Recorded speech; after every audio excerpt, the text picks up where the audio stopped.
ነቢዩ ዓለይሂ ሰላቱ ወሰላም መካ ተወለዱና ልቅናዋን አጎኗት። ፈወሊደ ፊ መካ ፈአስበሐት ሙከረም።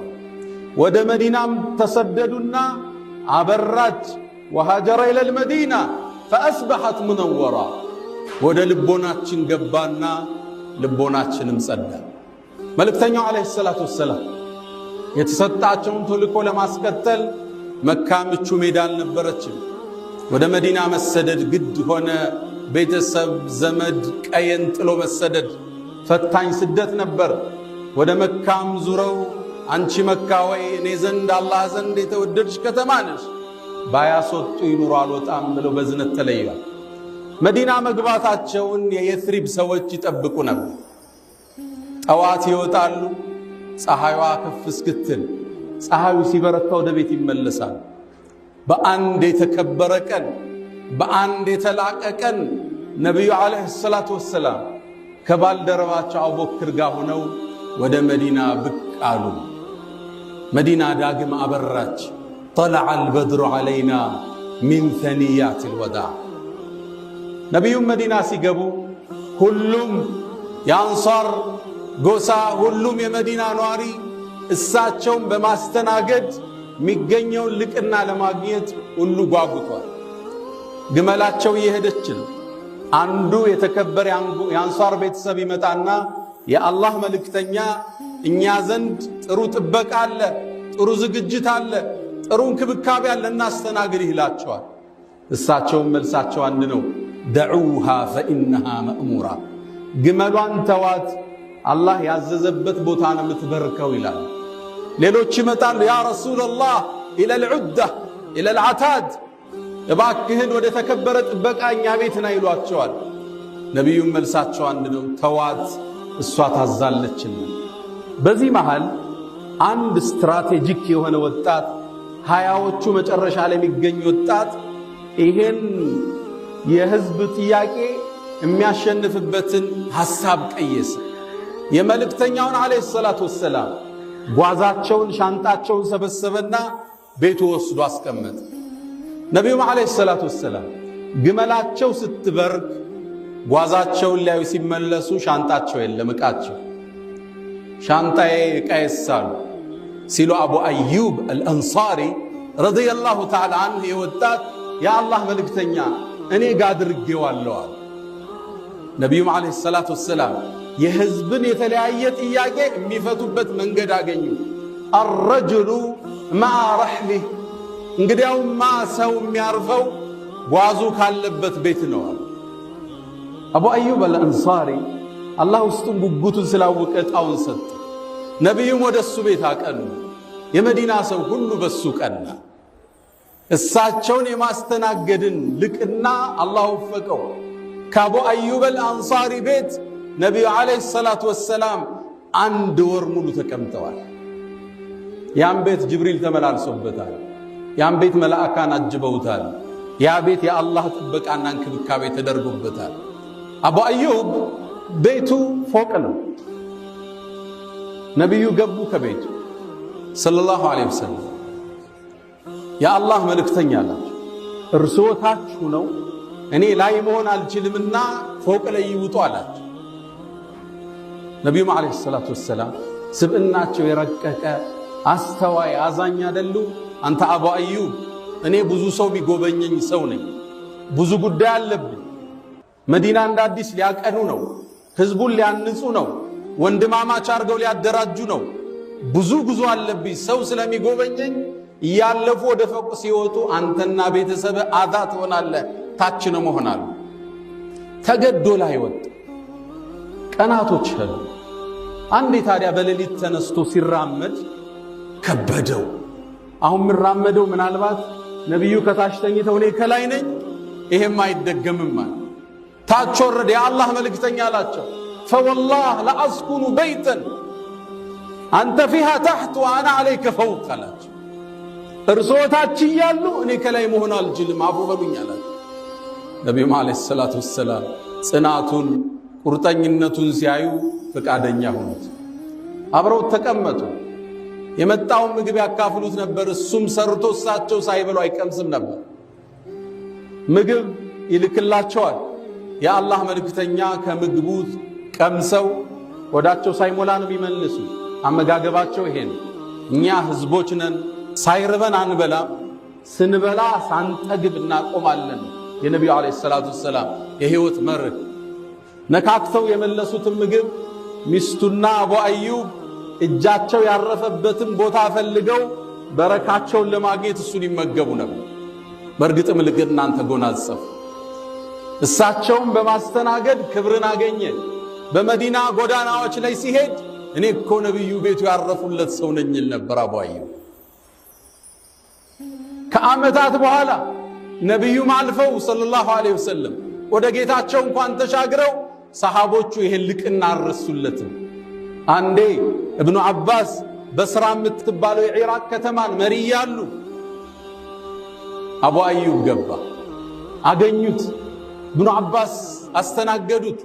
በነብዩ ላይ ያረከውን ውለታን መክፈል አለብኝ አሉ። ለመሆኑ ዕዳ ስንት አለብህ? 20,000 ድርሃም አለው። 40,000 ሰጡት። 20 የሚሆኑ ባሮች የሚሸጣቸው የሚያስተናግዱት ሰጡት። ነብዩም ቤቱን አስለቅቆ አሳርፏቸው ነፃ ቤት አስለቅቀው ሰጡት። ኢብኑ አባስ ረዲየላሁ ተዓላ አቡ አዩብ ከነብዩ ሰለላሁ ዐለይሂ ወሰለም ጋር ማይጠፋ በሁሉም ዘመቻቸው የሚገኝ ከጎናቸው ማይርቅ የነብዩ ወዳጅ ነበር። ሐታ አላህ ቁርአን ላይ ድርጊቱን አዳንቆ ጸግቦለታል። ክስተቱን ታውቁታላችሁ። እዚህ ቦታ ላይ በኹጥባ አንስተነዋል። የነብዩ ዓለይሂ ሰላቱ ወሰላም ባለቤት እናታችን አይሻን ሙናፊቆቹ ስሟን ለማጥፋት ዘመቱ። ሶፍዋን ጋር ዚና ሰርታለች ብለው አስወሩባት። ክስተቱ ከባድ ነበር። አውስተነዋል በስፋት። አላህ ሱረቱ ኑር ላይ የብርሃን ምዕራፍ በሚለው ውስጥ ያ ማህበረሰብ የሚያስፈልገውን ብርሃን ሲናገር ይሄን አተታ ዘግቦታል። ያኔ ሙናፊቆቹ ይሄን ወሬ ያቀባበሉት የእሳቸውን ዳዕዋ ለማጠልሸት፣ ስብዕናቸውን ለማርከስ። ይሄ ወሬ አቡ አዩብ ጋር ደረሰ፣ ሚስታቸው ኡሙ አዩብ ጋር። ሁለቱ ቁጭ አሉና ወሬ አወሩ። አንተ አቡ አዩብ አለችው፣ ሶፍዋን ላይ የተወራውን አይሻ ላይ ሰምተሃል? አዎን አላት። አንተ በሶፍዋን ቦታ ብትሆን የተባለውን ነገር ታረገዋለህ እንዴ አለች። በጭራሽ እንዴት ይህ ይታሰባል አላት። ሚስቱም ምን አለች? ቃለት ፈሶፍዋኑ ኸይሩ ሚንክ፣ ሶፍዋንማ ከአንተ የተሻለ ነው አላት። እሱም መለሰላት፣ አንቺ ኡሙ አዩብ አንቺ በአኢሻ ቦታ ብትሆኝ የተባለውን ታደርጊያለሽ አላት። በጭራሽ አለች። እንግዳማ ፈአኢሸቱ ኸይሩ ሚንክ፣ አኢሻ እኮ ካንቺ ትበልጣለች አለ። ይሄን ንግግራቸውን አላህ አዳነቀው፣ ቁርአን ውስጥ ዘገበው። ለውላ ኢዝ ሰሚዕቱሙ፣ ወሬውን በሰማችሁ ጊዜ ظن المؤمنون والمؤمنات بأنفسهم خيرا፣ ወሬውን ሲሰሙ አንዱ በአንዱ ላይ እንዴት መልካምን አልጠረጠረም እንደነ አቡ አዩብና እንደነ ኡም አዩብ። وقالوا هذا إفك مبين፣ ግልጽ የሆነ ቅጥፈት ነው እንዴት አላላችሁ ማለት። ይሄን ፈተና ያለፉ በቁርአን የተወደሰ ቤተሰብ አቡ አዩብ አልአንሳሪ፣ አላህ ጀነት ከነሱ ጋር ይሰብስብ። ነቢዩ ዓለይሂ ሰላቱ ወሰላም የኸይበርን ጦርነት ሲጨርሱ ሶፊያ የምትባለውን ባለቤታቸውን አገቡ። የጫጉላቸው ምሽት ላይ አንድ ምሽት በጧት በሌሊት ሲወጡ የኮቴ ድምፅ ሰምተው ነው። አንድ ሰው ሰይፉን መዞ ይጠብቃቸዋል። ሲያዩት አቡ አዩብ፣ ያ አቡ አዩብ ምን አቆመህ አሉት። የአላህ መልእክተኛ ገና ከጦርነት ነው የወጣ ነው፣ መጥፎ ነገር እንዳይገጥሞት ልጠብቅ ብዬ ነው ሙሉ ሌሊት አላቸው። ነቢዩም በጉጉቱ ተገረሙ፣ በፍቅሩ ተደነቁ። አንዲትን ዱዓ አደረጉለት። እስካሁን ድረስ ዱዓዋን ያዘረዝራታል። ሐረሰከላህ ያ አባ አዩብ ሐየን ወመይታ፣ አቡ አዩብ አላህ በህይወትም ሙተም ይጠብቃል ነብዩ አለይሂ ሰላቱ ወሰላም። ይሄን ዱዓ እሱ አገኘ፣ ወሰደ፣ ደረጃው ከፋለ። አቡ አዩብ በየትኛውም የእስልምና ዘመቻ ላይ ቀርቶ አያውቅም።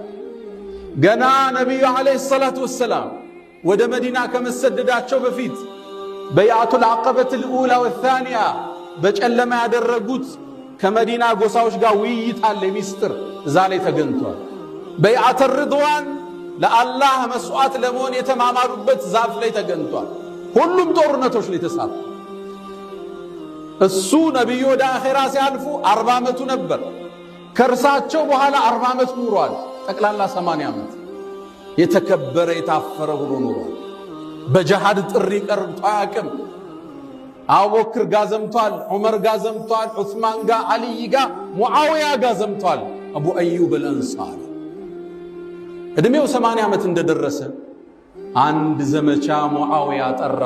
የሙስሊሞቹ መሪ ልጁንም የዘይድ ብን ሙዓዊያን የጦሩ መሪ አደረገው። ዘመቻው እንደተለመደው የአረቡ ሀገር ላይ አልነበረም። ወንዝ አቆራርጠው የሚሄዱበት ዘመቻ ነው። ወደ አሁኒቷ ኢስታንቡል ነበር የሚሄዱት። ያኔ ቦታ ቆስጠንጢንያ ትባላለች። የነሷራዎቹ ጠንካራ ግዛት ምትባለች። ይሄን ግዛት ግን አንዴ እንደሚከፈት ነብዩ አለይሂ ሰላቱ ወሰላም ተንብየው ነበር። ለቱፍተሐን القسطنطينية ኢስታንቡል ትከፈታለች አሉ። ያኔ የነሷራዎቹ ግዛት ነች፣ የተከበረች የታጠረች ነች። እሷን መክፈት ያልሞከረ የለም፣ ተሳክቶለት በታሪክ ሚያቀል ግን እሷ ትከፈታለች አሉ። ያኔ ነብዩ አለይሂ ሰላቱ ወሰላም فلنعم الامير اميرها ያኔ በመሪነት የሚከፍታት አሚሯ መሪዋ ምንኛ ያምር። ولنعم الجيش ذلك الجيش ያ ሰራዊት ምንኛ ያምራሉ ነብዩ አለይሂ ሰላቱ ወሰላም። ይሄን ልቅና ለማግኘት ከሰሃባው ትውልድ ጀምሮ ለ800 ዓመታት ሁሉም ዘምቷል። ምርጡ መሪ ለመባል በነብዩ አለይሂ ሰላቱ ወሰላም አንደበት ያ ሰራዊት ዘምቷል። በየጊዜው ተሞክሯል። የመጀመሪያው ጉዞ የተደረገው በ56ኛው ሂጅሪያ ሙዓዊያ የዚድን አሰም ሹሞ ሰራዊቱን ላከ። ጦሩ ሲንቀሳቀስ አቡ አዩብ 80 ዓመቱ ነው። ካልዘመትኳል ልጆቹ መጡ፣ ሰሃቦቹ መጡ። እንዴት ትዘምታለህ? እስከ ዛሬ ታግለሃል፣ አሁን 80 ዓመት ነው አሉት። በጭራሽ አላህ ቁርአን ላይ ያለውን አልሰማችሁም? እንፊሩ ኺፋፈን ወሲቃላን ብሏል። አልቀርም አላት። እኒህ የ80 ዓመት የዕድሜ ባለጸጋ ዘመቱ። ጦርነቱ ተጀመረ። ፈታኝ ነበር ጦርነቱ። ከፍተውት ሊገቡት አልቻሉ። ያኔ አቡ አዩብ ታመመ። ሲታመም የዚድ የጦሩ ጀነራል መጣ። ያ አቡ አዩብ እንዴት ነህ አለው። አይ ምድን አይመስለኝም አለ። ታዲያ ምንድነው ወሲያ አለው። አደራ ስጠኝ፣ ከሞትኩኝ ወደ ጠላት ድንበር ጫፍለኛ ቀበሩኝ አላቸው። ምችለውን ያህል ግፋና ዛሬ ይቀበረኛል እንዳለው ምሩሁ ወደ ሰማይ ተሻገረች።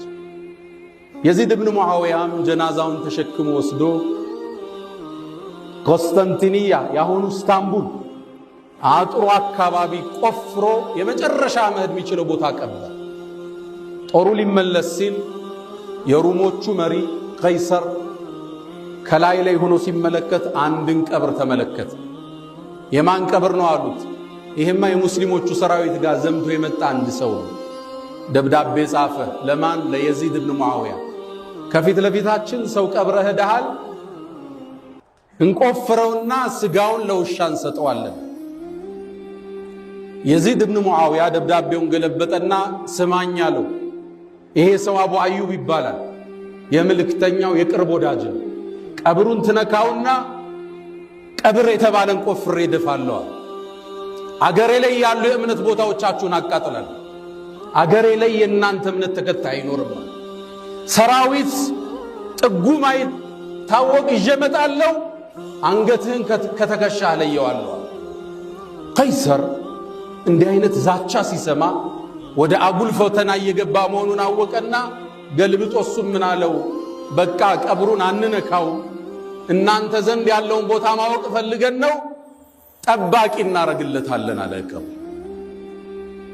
አስታወሳችሁ ነብዩ ምን አሉት? ሐረሰከላህ ሐየን ወመይታ። አንተ አቡ አዩብ ሙተህም በህይወትም አላህ ጠባቂ ያርግልህ ብለዋል። አሁን ጠባቂው ማን ሆነ? የጠላት ጦር ዘበኛ ቀጠለ። ከዛን ጊዜ ጀምሮ 800 ዓመት ሩሞቹ ነበር የአቡ አዩብን ቀብር የሚጠብቁት እንዳይነካ። 800 ዓመት ከ800 ዓመት በኋላ ሙሐመድን አልፋቲህ ከፍቶ ገባ ቁስጥንጥንያ ድል አደረገ ሙስሊም ከዛም በኋላ እስካሁን ድረስ አሁን ቱርክ ብትሄዱ የአቡ አዩብ አልአንሳሪ ትልቅ መስጂድ ታገኛላችሁ ቀብሩንም እየተጠበቀ ታገኙታላችሁ ከዛን ጊዜ ጀምሮ እስካሁን ለአቡ አዩብ አልአንሳሪ ዘበኛ ተደርጎለታል ሐረሰከላህ ሐየን ወመይታ ነብዩን ሊጠብቅ ነው ያደረው አላህ ጠባቂ በህይወትም ሙተህም ያደርግልን ተባለ እንዴት ያለ መታደል እንዴት ያለ ከፍታ አላ ወፈዓሉ الخيرات واستغفروا ربكم فطوبى للمستغفرين